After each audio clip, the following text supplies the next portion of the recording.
Here I have Motorola Moto G51, and today I'm going to show you how to take a burst shot or the series of photos on this device.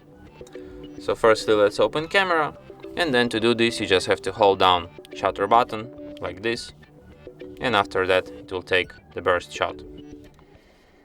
And here you can see it. Oh.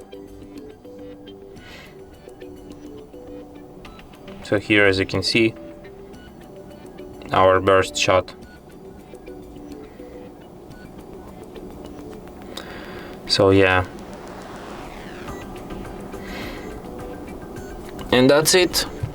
Thanks for watching. If you find this tutorial useful, don't forget to hit that like button and subscribe to our channel.